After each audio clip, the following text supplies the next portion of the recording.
Well, I want to welcome everybody today. Good afternoon, and thank you for joining us today.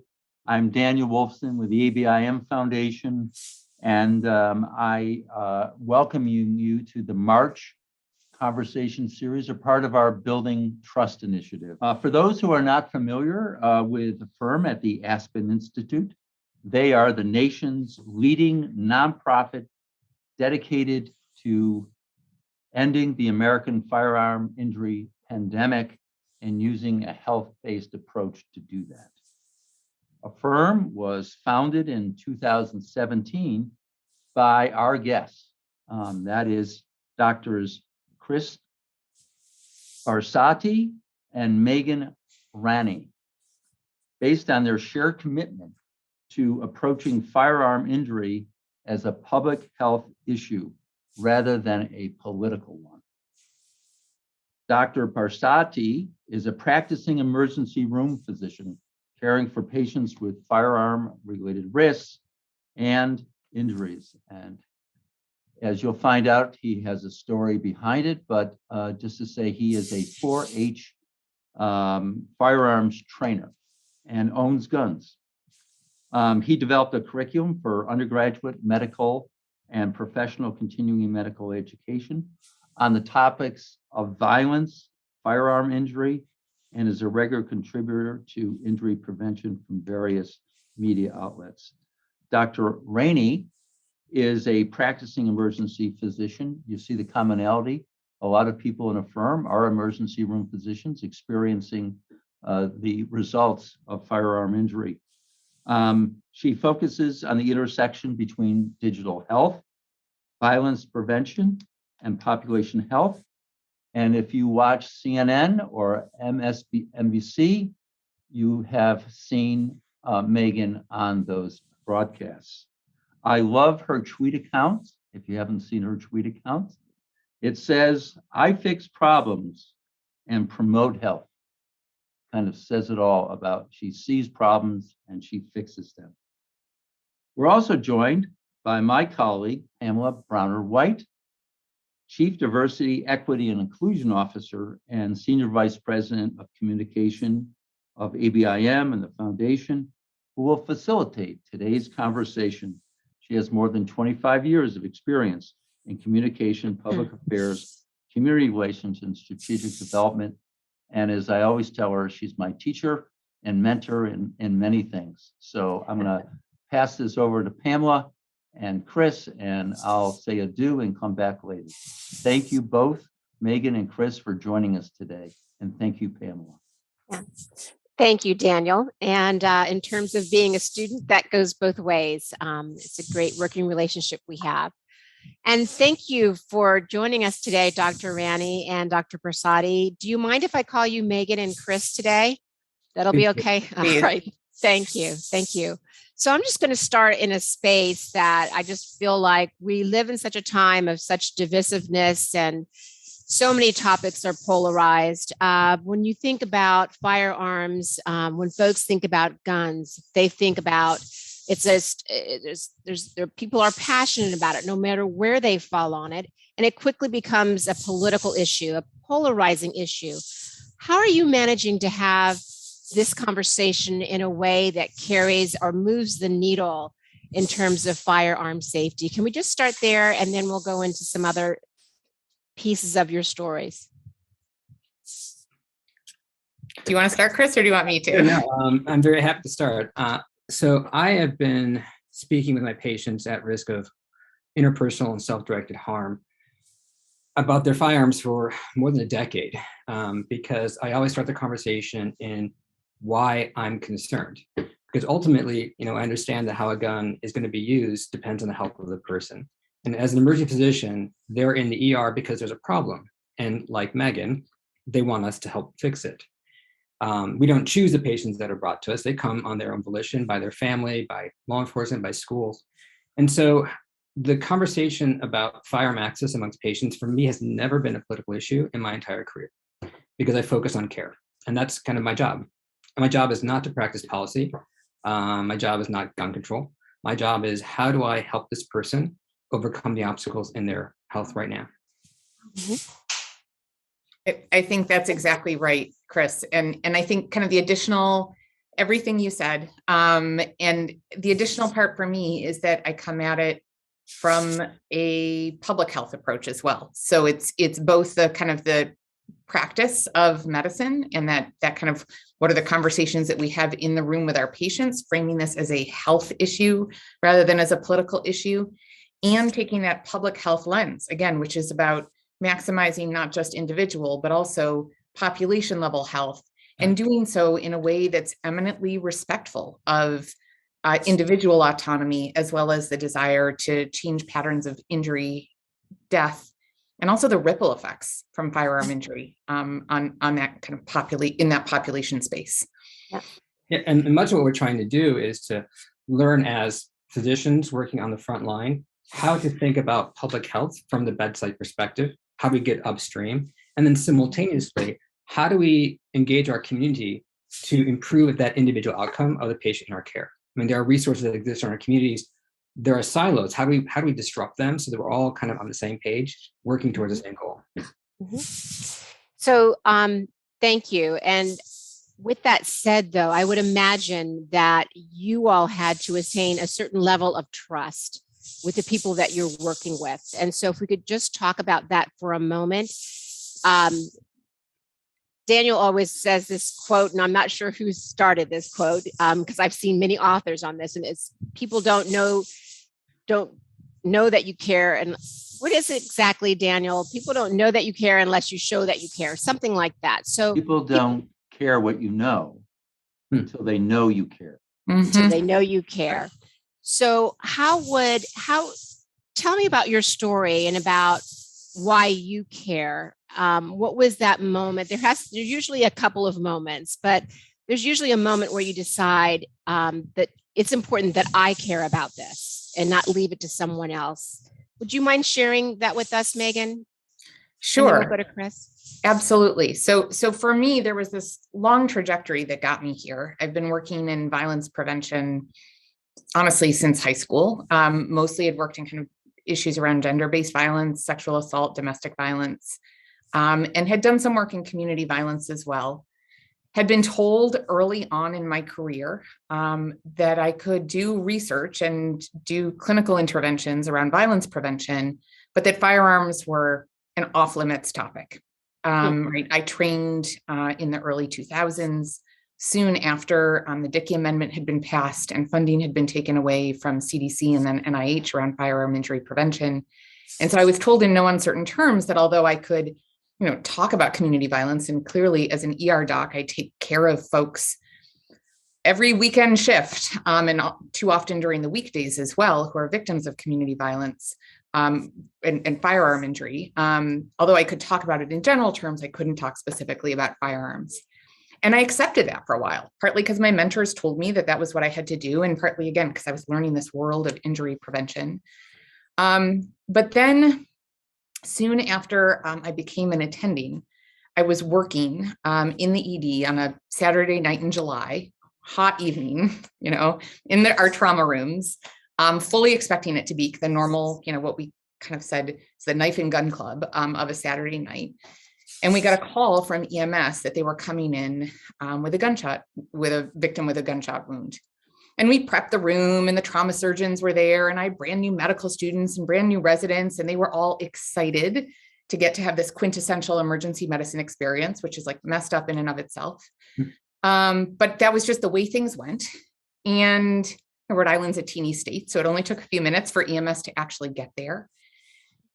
And when they rolled in, the room went quiet because it wasn't at all what we were expecting. It was not a victim of community violence, a GSW kind of that happened on the street. It was actually a young man who had shot himself in the head. And he was also white. And it was those two things, I think, that took the breath out of the room. It was not at all what we expected to have come in.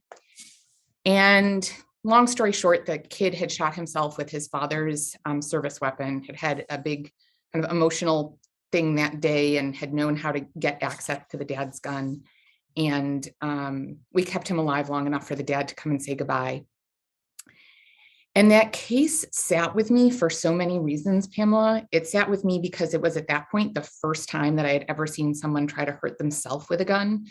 And as we'll talk about, it turns out that that's actually the most common reason for gun deaths. We don't see them often because they usually die on scene. We see a lot of suicide attempts in the emergency department. We can almost always save them. You can't save people that try to hurt themselves with a gun for the most part. So that was part of it. The second part was the way in which it absolutely illustrated the degree to which structural racism played a part in our willingness to not talk about guns and gun violence. And the third part was I had just done a fellowship in injury prevention. I'd spent, my life thinking about how do we stop this? And it hit me how ridiculous it was that I was accepting this theoretical ban on my talking about the mechanism by which so many people were hurting and dying. And again, that ripple effect on communities, simply because someone said I couldn't talk about it. And that it struck me that there was no reason that I couldn't start to change the conversation around firearms, start to use those same techniques that we use for every other type of injury for guns, and just take it again out of that political realm, make it so that it was okay to talk about it, make it okay so that it was okay to do something about it. Now that was a few years before Sandy Hook. I started doing that work then after that case. I've had many others that have, I like most ER docs, I've got my list that sit with me forever. It just, they're the ones that keep you up sometimes or wake you up. So the work started then, and then, and Chris and I can talk about kind of later how we connected, which was kind of in the aftermath of Sandy Hook. And to Mark's comment around weapon, absolutely. So the reason it was his service weapon, which is why I referred to it as that. So absolutely, I would use firearm or gun, but it was someone in our first responder community. So thank you. Yep, and thank you, Megan. Those of us who are not physicians who hear of any young person harming themselves, it's a traumatic experience, but just kind of seeing it over and over again, and it doesn't get any easier because there are human lives at stake. And so the fact of the matter is you had to have courage in order to say, no, this is going to be something that we're going to discuss. This matters. And discuss it in a way that resonates, right? So it's not about, the parent absolutely needed to have his firearm. It was part of his job, right? So it's not about passing judgment on the instrument. It's about making sure that people don't get hurt with it in ways that are preventable. Thank you. And Chris, you are a gun owner, and you talked about that when you did your introduction. So, going from being a gun owner, understand the importance of that, into your work with 4-H and training, what happened for you? What was that moment for you? So it was a series of moments that kind of led up to, like, eventually the tide crested over the dam. And I'm from Chicago originally, and I trained in the state and county system. We had so much penetrating trauma in the 1990s that where I trained, the military sent their medics to get the experience with penetrating trauma. I moved out to rural New England probably 20 years ago now. And I realized very quickly that this knife and gun club exists in every community in this country, and there's no escaping it. And because I live in a small area, there's really only 2 degrees of separation between me and everyone in the community. And after working in the ER long enough, there's just 1 degree. So in the ERs where I work, we're able to see the effect on the community, but also look upstream more easily than if you were in an urban area where there's more choice of health systems. And this is also before Sandy Hook, I had a series of cases where I received a patient who was shot point blank, and I could not resuscitate him. And we were not a trauma center, it was a single coverage kind of shop. I gave the terrible news to his family, I gave the worst news of their life. And we're traumatized by, one, taking care of these patients, but also by harming the families with that news. And there was a girl that I met at that moment who was a family member. And I saw her in the ER weeks later as an overdose. And this is a person who, she is a victim of this problem, but not being measured as such. And And then also kind of as all the legal proceedings were going on with this case, I discovered that the person who had shot my patient had been in the ER days before the event on a threat assessment. And so I realized this whole thing is under our noses as physicians and as health providers all the time. We just aren't seeing it, and we have to be able to collect the dots and or connect it. But it was never for me a device problem. It was a problem of behavior, and but the device, it does cause significant trauma. And so when we get those patients, or when the threat of that device becomes prevalent in our evaluation of patients, the risk increases. And also like around the time of Sandy Hook, right after the shooting, there was a case that came into my ER that was very similar. Somebody brought in a threat assessment who had dangerous behaviors and expressed dangerous cognitions about using a gun. And then there was another case after that. So there was a sort of infectious nature that I was observing happening in our ER, because when one case happened, there was another case. And I was like, why don't I have any guidance on how to manage these cases in emergency medicine? We have guidelines for everything, for catheters, for falling down when you're elderly, for alcohol withdrawal. This problem that I kept seeing, and we all keep seeing, we don't have guidelines for. And I was like, well, we should do that. And so then I reached out to Megan.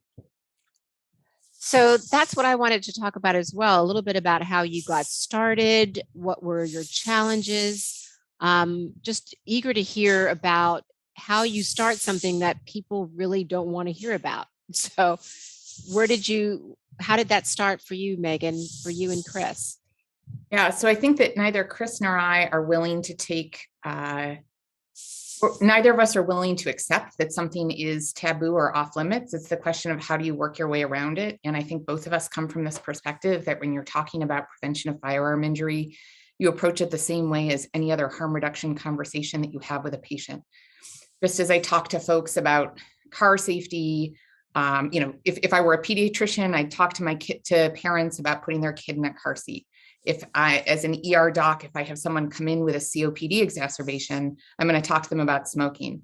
If I'm an OB-GYN, I'm going to screen my patient potentially for partner violence. As a psychiatrist or a psychologist, or certainly an emergency physician, if they're showing signs of being depressed, I'm going to ask them if they have suicidal thoughts. Part of many of those conversations in a similar way becomes a discussion about firearms, right? If you're a parent, you want to make sure that the firearm is stored safely. If you are depressed, we need to know if you have access to a firearm. If you're having suicidal thoughts, if you're a victim of partner violence, access to a firearm increases risk of dying. And so for both of us, it became this discussion of, well, how do we create those protocols and what's been blocking us? How do we get physicians and other healthcare providers? It started as this, how do we create a space in which we all can be comfortable having these discussions in the exam room in a way that's not judgmental, in a way that's not lecturing, in a similar way to all the other conversations that we have every day with our patients, which is about the fact that we can't ever control our patients. That's not the goal.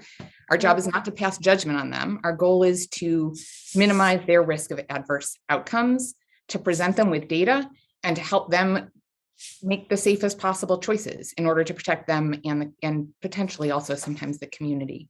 So we connected originally through our a couple of different things. We had a mutual friend who connected us, and then within our work within emergency medicine, within our specialties, our largest specialty society, American College of Emergency Physicians, we connected there as well.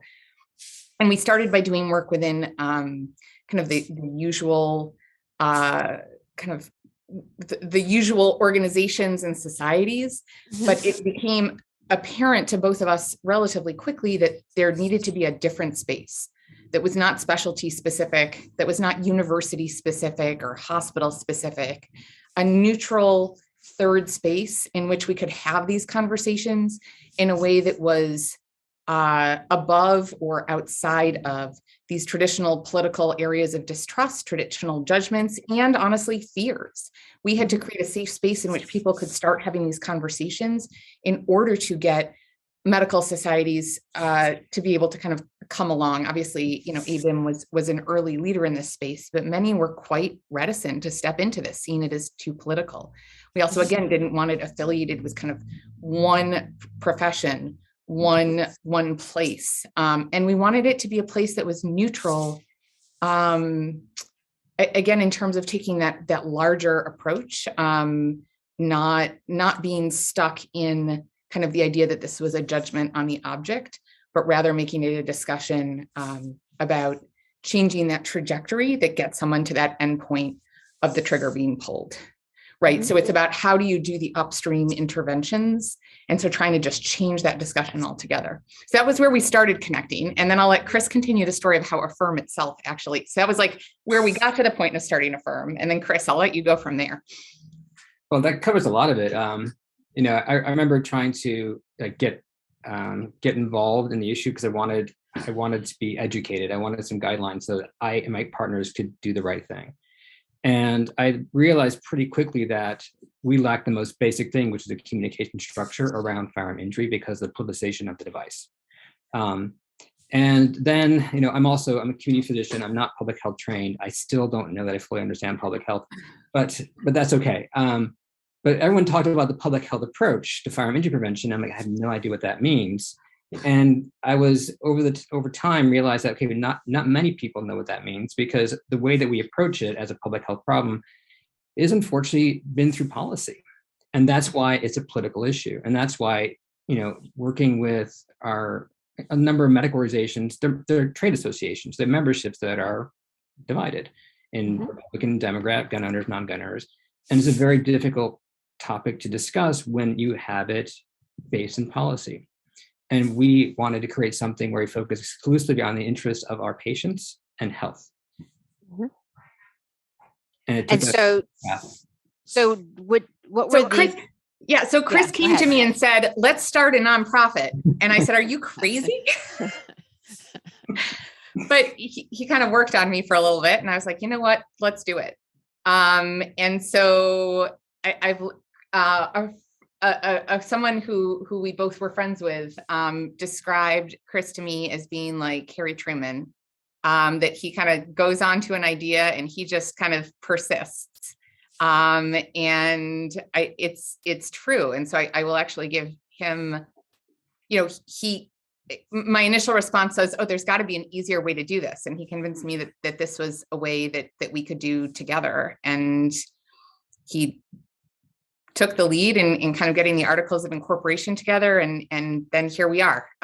Let's see, that was 2017. So 5 years later, 2016. Yeah. So when you talk about here we are, the one thing that in my first conversation with both of you is the statistics just for me didn't even seem right. I mean, long ago, I was a journalist. And when we talked about firearms, it was inner city, it was urban. That's what I covered. That's what I saw. But there is a bigger story than just what people see on the evening news that they might not know generally. And I would love if you could kind of share some of that information with us. Absolutely. So nationwide, there are around 40,000 people per year that die of a firearm injury. There are around 140,000 per year who are injured and don't die. Of the deaths, the majority, last year around 54%, but on average over the past decade, around 2/3 of firearm deaths are suicides. Young minority men are disproportionately more likely to die of a firearm injury, usually firearm homicide. Mostly young Black men between the ages of 15 and 34.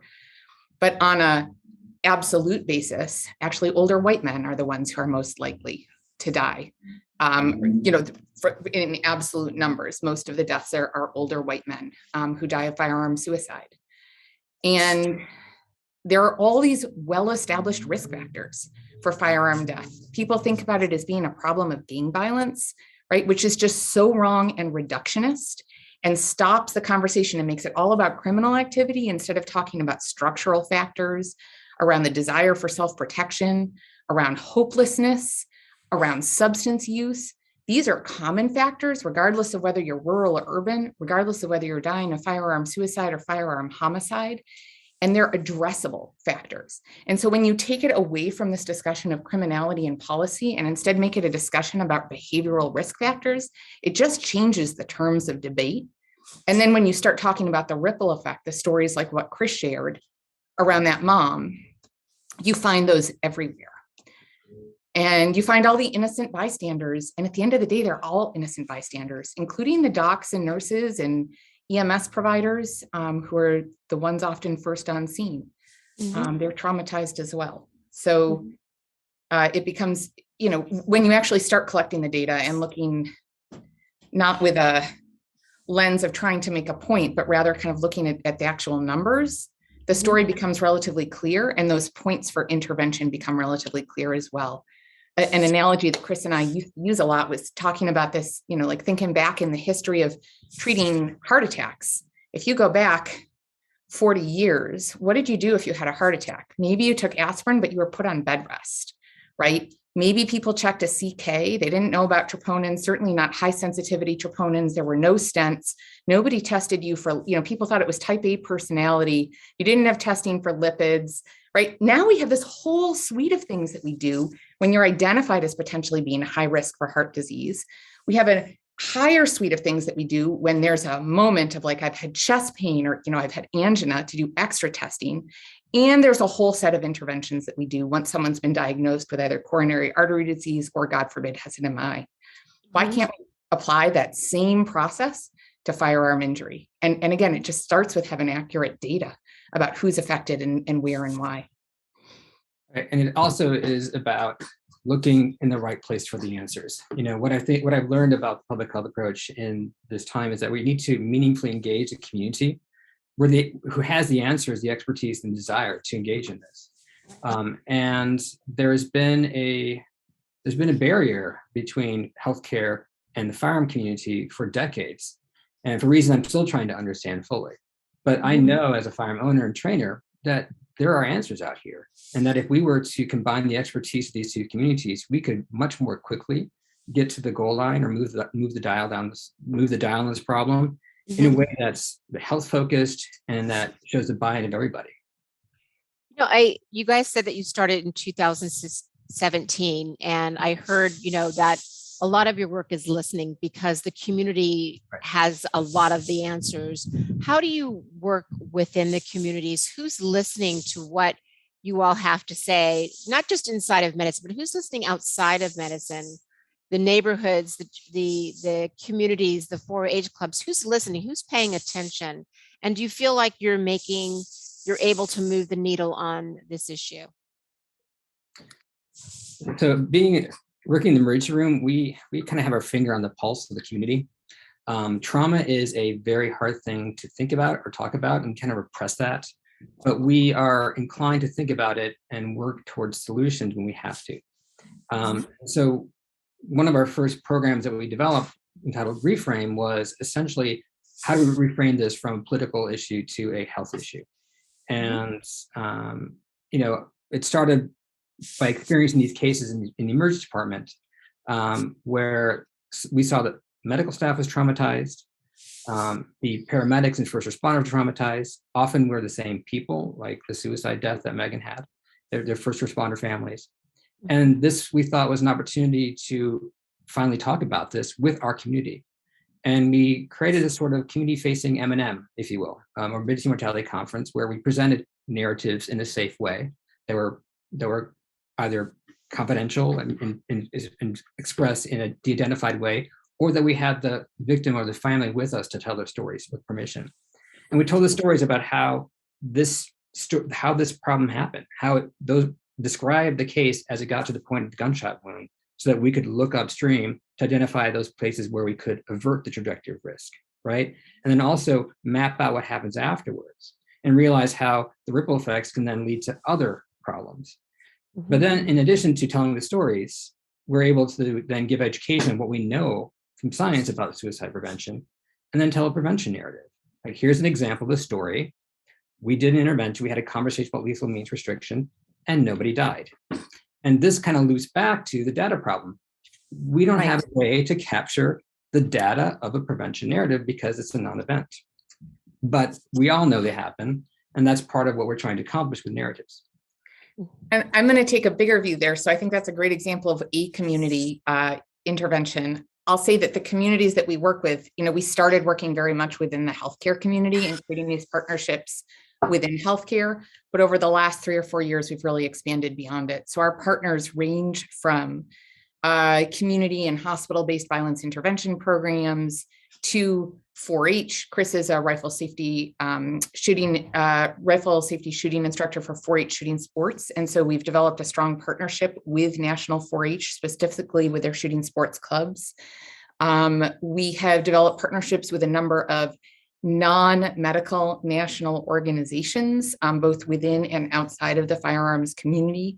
We have collaborations with folks within law enforcement and the military. We kind of we have this big tent where it's possible to bring folks together to all sit at the table. And again, to have the conversation in terms of the health impacts and what are the upstream steps to stop that health impact from happening. So a big part of what we're doing now is saying, all right, as physicians and nurses, we kind of get that this is something we can and should talk about, and there's a lot of work to do there still. But now it's time to take the discussion bigger and make sure that we do have those expert voices, the lived experience sitting at the table as we design those next steps. And creating the process, saying we're going to do this, maybe right now this is a little along the edges, but if by showing that it's possible, then it can move to a place where the American public gets on board. And I will say every day for both Chris and me, it's about reassuring folks that no, we really mean what we're saying. Like, right. Really, this is not about saying that we are for, it's not a gun control versus gun rights conversation. Really, this is just about reducing the risk of harm in the moment and about that behavior change. And it is, I think, something that we have to keep proving over and over again, because there's a lot of lost trust. Yeah. And there's a lot of loss, period. A lot of loss. I see that we have quite a few questions coming in. And so I want to ask one more question, and then I think we should go to the chat.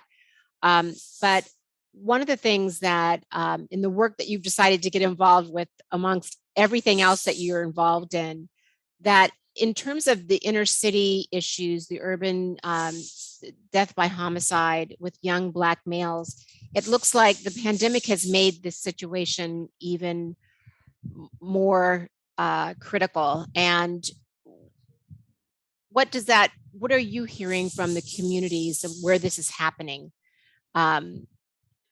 This is a conversation we've been having for decades. What are you hearing from these communities?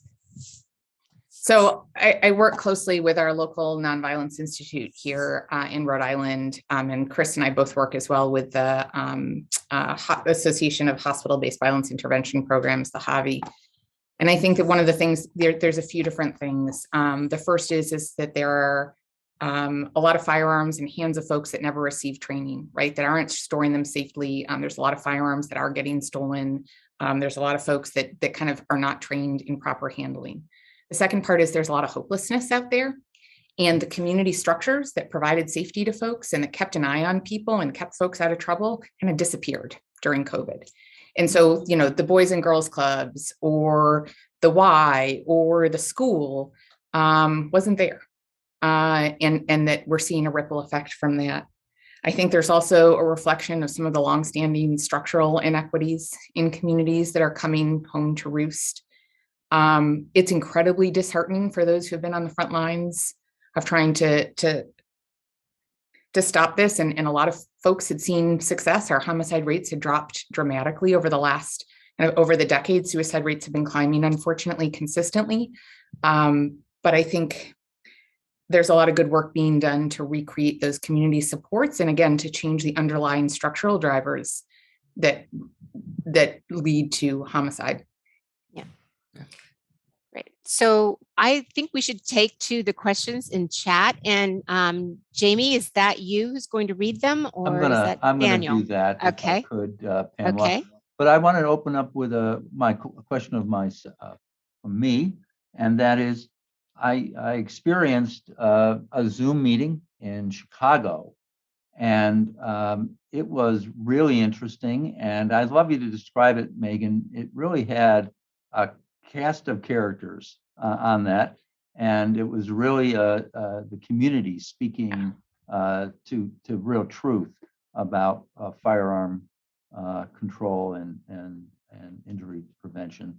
Could Thank you recreate that scene for us? And I know Andrew is on, and Andrew has a part of this family, and he has an interesting story too. So, but Megan, could you kind of reenact that night? Absolutely. So that was, I want to say October or November of 2020. So we were still in the midst of COVID. It was, we started doing our Reframe events virtually during COVID. It's a way to keep the conversation going and keep building trust. So we did one in Chicago, we did one in DC. And what we did was worked with folks who were doing this work on the ground in the community and created a space to have conversations around what was needed, around what was being done, and how to create hope and trust within these various groups that exist. And so we had a police officer, we had folks from the local schools, from Cook County, actually it was from Chicago school system. We had folks from CRED, which is an organization, a peer support organization, primarily young men who have kind of come through to the other side of gang violence and serve as peer supports for other kids on the street to help get them out of the cycle of violence. And of course, healthcare providers as well. And engaged in a conversation around, what we all were doing and how to move the dialogue forwards and how to create partnerships that may not have existed. I will be honest, there was a lot of debate within the organization when we said that we thought it was really important to have law enforcement officers as part of the conversation. And we hold very true to that I think it's absolutely critical for us to have all folks have a seat at the table as we talk about how to stop this. It has led to other partnerships since, and the organizations that participated in that evening are still doing awesome work almost 2 years on. And former gang members were also on that. Yes. Yep. And I have to apologize. I have the language problem. I said firearm control. I apologize. It takes practice, Daniel. I say that, I think back to when I trained, and when I trained, we didn't ask people, or we were just starting to ask people about sexual orientation. We didn't even talk about gender, right? It was just, these were things that we weren't trained in. I remember the first time that I learned how to, there's all these things that we use, all these words matter deeply, but if you've never thought about it, you default to things. And I'm going to use suicide as another example. Hopefully I didn't say this, but many of us grew up thinking of that you commit suicide. That is not actually, it's not a crime, right? So you have a completed suicide. And so there's these language things that are so important in order to both respect lived experience and then create space for change. And the most important thing is to recognize and acknowledge when you do it, and then you move on. That's growth. Well, right. And that's exactly apologize, right. and I'm moving on.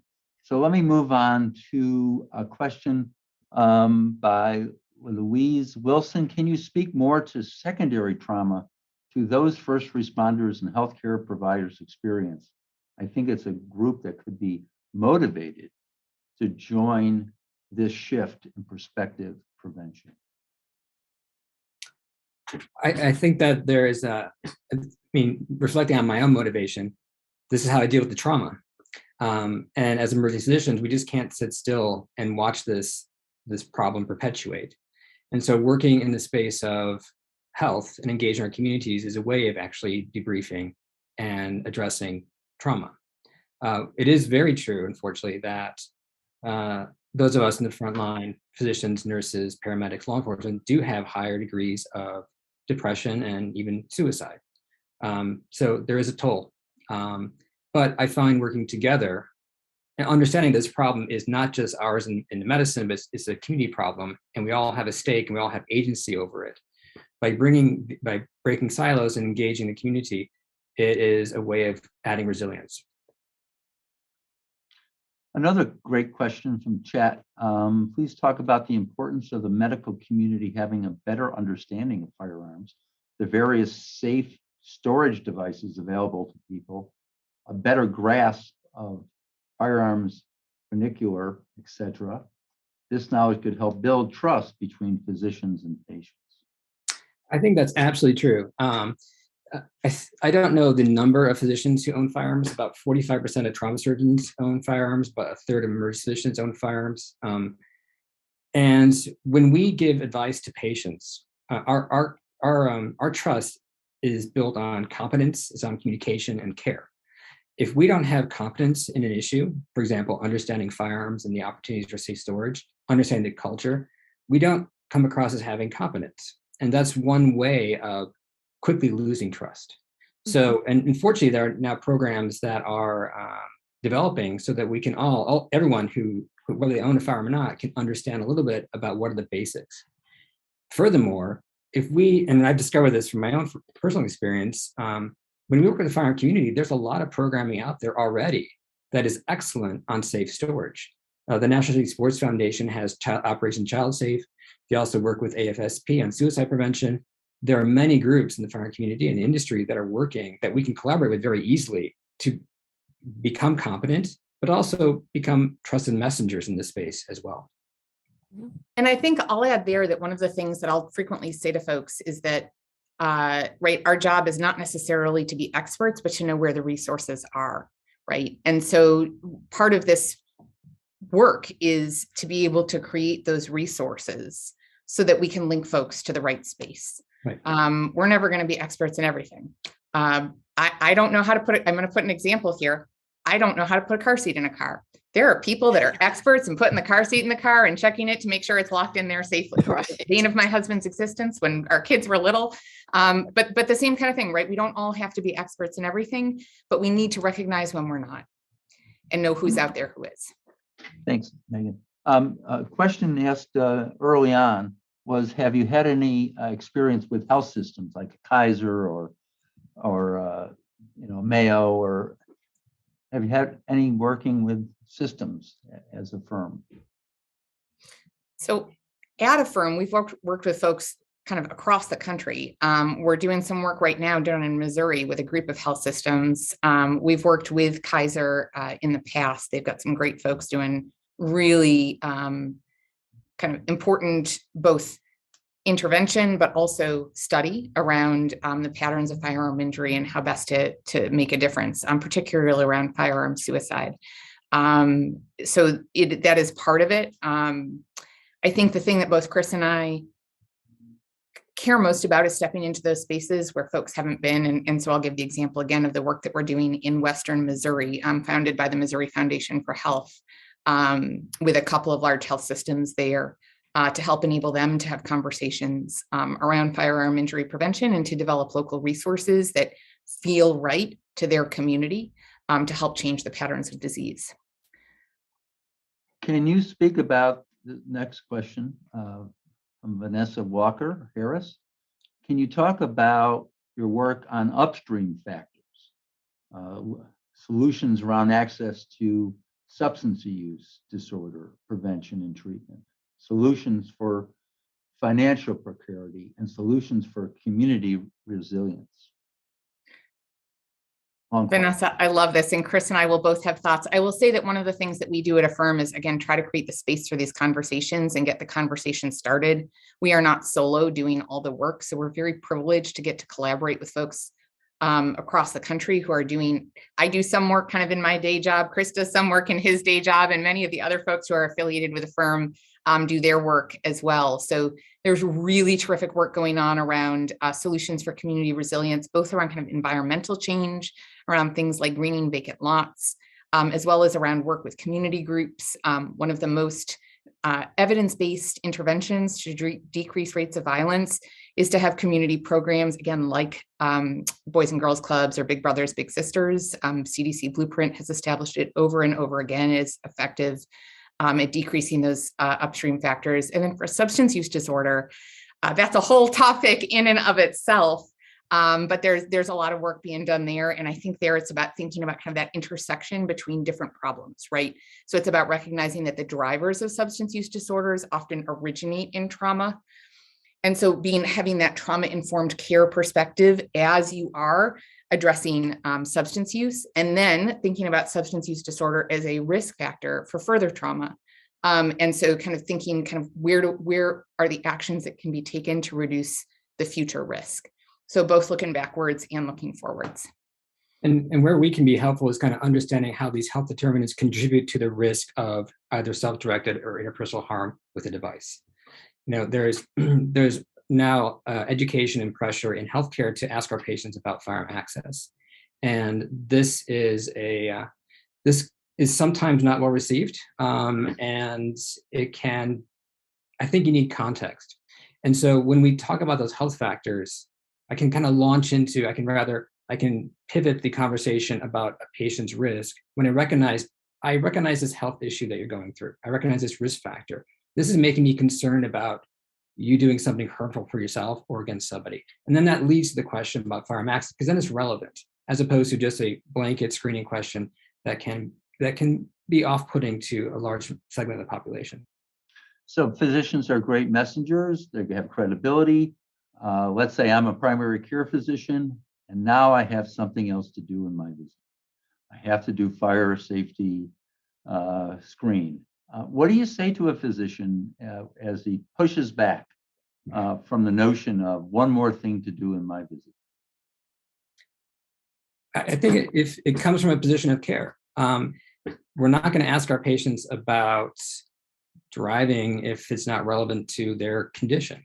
We're also not going to ask our patients about other habits unless it's relevant to that care. I know that we're emergency physicians, so it's a very different practice environment. We don't do health maintenance screening. So there's always a point in when we can think about the health issues and then ask about firearm access and storage. But if we ask all our physicians to think about firearm access amongst their patients when it's relevant, it's an easier ask than you must do this all the time. I also think it's about providing the tools to allow that conversation to happen in a trusted way, that it's not, again, about passing judgment, but rather about providing resources for safety. So in the same way that my primary care doc asks me, every time, do I wear my seatbelt? They'll tell me kind of that wearing a seatbelt is a good thing, but making sure that it's done in a way that's respectful. The other part, of course, is that I can go on a different soapbox about how primary care doctors are asked to do too much preventive screening with not enough hours in the day. And it's also partly about making sure that there is the right tool to facilitate the right conversation. There's some really important studies going on right now about when that discussion should happen. I think both Chris and I come from the bent that it should happen when it's a risk relevant conversation, but that people should certainly not be asking a question if they don't have anything to do with the answer on the other side that's respectful and that maintains that physician-patient relationship. And a comment in the chat, and I'm going to bring it back to Pamela, is that maybe the primary care physician is not the right person to be having this conversation. What do you say to that? I think that I don't fully agree with that statement because the primary care physician should ask when it's relevant to that patient's care. Where I live, and to kind of show the other side of this, where I live in southwestern Vermont, and there were more deaths last year from horses and ATVs than there were from firearms. And there were many more chainsaw injuries than there were gun injuries. However, my primary care physician, she asked about my gun access, but doesn't ask me about whether I use Kevlar chaps when I use my chainsaw or ask about horses. So asking about firearm injury in my community is less relevant than asking about the other injury patterns. I think that where there is a risk of firearm injury, that it's the role of physician to think and ask about that question and refer appropriately, to have the competency to advise, but also to refer to the communities and the groups that actually can add value to our recommendations. Pamela, back to you, and then you'll come back to me, but I want to give you a chance. Okay, great. Thank you so much. I did want to ask one question. In my earlier days in Philadelphia, I worked with and funded an organization called Mothers in Charge. And this was an organization that came together because their sons were killed due to firearm injury. I don't know if I said that correctly, but if I'm a nonprofit organization that's doing this type of work, if I would like to join you in the efforts that you are making, or if I just need your help to understand what's happening, what is the right way to engage AFFIRM? Are you the right place to go? Are there other places that folks should go to seek help? and what kind of help should they be looking for? Well, I think that we are a great place to get engaged with. We have a lot of experience, and as you can see, a lot of desire to be helpful in this space. We recognize that this is a problem for all of us, and that no single sector can solve it by itself. We've demonstrated our ability to build bridges between the different communities, and I think we can help in a lot of different ways, because we all have to have some measure of expertise in every sector to come together. Excellent. Thank you. And Megan, any last words from you? No, I think that one of the things that Chris and I both try to do is to change to kind of change the conversation and to serve as a connector and a facilitator of new spaces for conversation. We actually didn't mention this kind of in our origin story, but although we started as kind of just a startup nonprofit with just literally started with money from a family firearm that Chris sold, a family kind of antiquity that he sold to get the incorporation money for AFFIRM. We've recently merged or become part of the Aspen Institute. So we're now AFFIRM at the Aspen Institute. And any of you who are familiar with the Aspen Institute know that one of its biggest roles is to tackle these big problems and to create space for important conversations and solutions, not in a way that we're going to fix it all ourselves. It's not that our one organization is going to provide all the solutions for everyone, but rather that we are a place to come together and to create a new path forwards, which is why we were so excited, to be able to kind of make this transition. And so I would say absolutely reach out to us as we plan stuff going forwards. The more of us that are sitting around the table, the more honest and trust creating forward movement we can engender. And hopefully it's about creating 1,000 or 1,000,000 moments across the country to have these conversations in respectful ways within communities and families, and in a way that averts injury and death, and that also averts, again, those long-term secondary effects of trauma exposure. Yeah. Well, I want to thank you for not just only this meeting, but the other meeting we met earlier. And it really is so exciting to see people who are so passionate about an issue and say, if it's not me that's going to make this change, then who am I leaving this up to? And you both have decided to step in a big way. So such a pleasure to talk with you and to talk about this in context to how important trust is when you are dealing with something so emotional, such a long time. It's been such a heavy weight for our communities to bear. And that the two of you are so involved in this makes me feel a lot better.